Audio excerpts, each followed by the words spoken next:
ಇನ್ನು ಗಾಯಾಳುಗಳ ವಿಚಾರದಲ್ಲಿ ಸಂವೇದನೆ ಕಳೆದುಕೊಂಡ್ರ ಜಿಲ್ಲಾಧಿಕಾರಿಗಳು ಮನೆಗೆ ಹೋಗಿ ವಿಚಾರಣೆ ಮಾಡುವ ಬದಲು ಕಚೇರಿಗೆ ಕರೆಸಿಕೊಂಡು ಎಡವಟ್ಟು ಮಾಡಿದ್ದಾರೆ.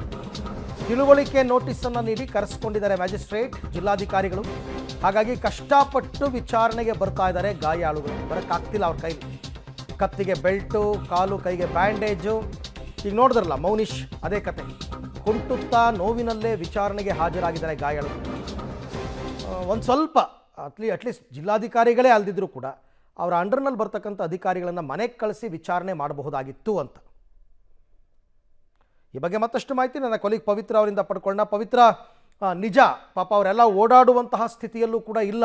ಅಂಥವ್ರಿಗೆ ತಿಳುವಳಿಕೆ ನೋಟಿಸ್ ಕೊಟ್ಟು ಕರೆಸಿರೋದು ಎಷ್ಟರ ಮಟ್ಟಕ್ಕೆ ಸರಿ ಅಂತ ಇದ್ರ ಬಗ್ಗೆ ಏನಾದರೂ ಜಿಲ್ಲಾಧಿಕಾರಿಗಳು ಏನಾದರೂ ಅದ್ರ ಬಗ್ಗೆ ಮಾತನಾಡಿದ್ರ, ಮಾಹಿತಿ ಕೊಟ್ಟರಾ ಹೇಗೆ ಅಂತ?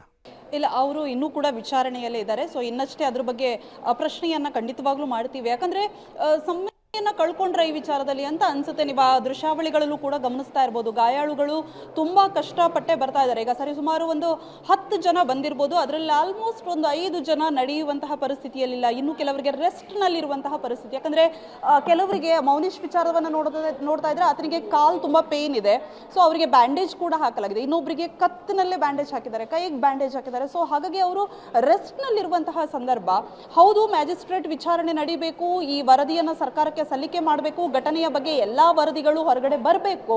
ಆದ್ರೆ ಗಾಯಾಳುಗಳನ್ನ ಇಲ್ಲಿರುವಂತಹ ಸ್ಥಳಕ್ಕೆ ಕರೆಸ್ಕೊಂಡಿರೋದ್ರಿಂದ ಅವ್ರಿಗೂ ಕೂಡ ಕಷ್ಟ ಆಗ್ತಾ ಇದೆ. ಒಂದು ಕಾಲಾವಕಾಶವನ್ನ ಕೊಡುವಂಥದ್ದು ಅಥವಾ ಅಧಿಕಾರಿಗಳನ್ನ ಅವರ ತೀರಾ ಸೀರಿಯಸ್ ಸ್ಥಿತಿಯಲ್ಲಿರುವಂತಹ ಒಂದಿಷ್ಟು ಗಾಯಾಳುಗಳ ಮನೆಗೆ ತೆರಳಿ ಅಲ್ಲಿಂದ ಮಾಹಿತಿಯನ್ನ ಕಲೆ ಹಾಕುವಂತಹ ಸಂವೇದನೆಯನ್ನ ಪ್ರದರ್ಶನ ಮಾಡಬೇಕಾಗಿತ್ತು. ಆದ್ರೆ ನೋಟಿಸ್ ಕೊಟ್ಟಿದ್ರಿಂದ ನಾವು ಮೌನಿಶ್ ಕೂಡ ಅದೇ ಪ್ರಶ್ನೆಯನ್ನ ಕೇಳಿದ್ವಿ.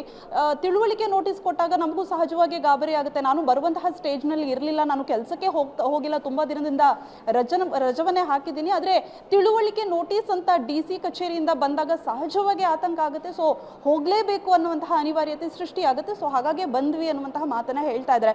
ಕೊಂಚ ಈ ವಿಚಾರದಲ್ಲಿ ಮ್ಯಾಜಿಸ್ಟ್ರೇಟ್ ಈ ಒಂದು ತನಿಖಾಧಿಕಾರಿಗಳು ಕೂಡ ಅಟ್ಲೀಸ್ಟ್ ಒಂದು ಸಂವೇದನೆಯನ್ನ ಪ್ರಕಟ ಮಾಡಬೇಕಾಗಿತ್ತು.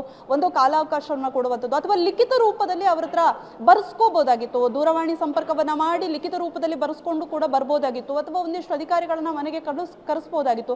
ಸೊ ಈ ರೀತಿ ಮಾಡಬಹುದಾಗಿತ್ತು ಪರ್ಯಾಯವಾಗಿರುವಂತಹ ವ್ಯವಸ್ಥೆ. ಅಗೇನ್ ಮತ್ತೆ ಎಡವಟ್ಟು ಮಾಡಿಕೊಂಡು ಒಂದಿಷ್ಟು ಆಕ್ರೋಶಗಳಿಗೂ ಕೂಡ ಗುರಿ ಆಗ್ತಾ ಇದೆ. Arvind. Right Pavithra, thank you ತಮ್ಮೆಲ್ಲ ಮಾಹಿತಿಗಾಗಿ, ಧನ್ಯವಾದ. ಬಟ್ ಬಂದಿರತಕ್ಕಂಥ ಗಾಯಾಳುಗಳು ಅನ್ನಂಗಿಲ್ಲ ಬಿಡಂಗಿಲ್ಲ.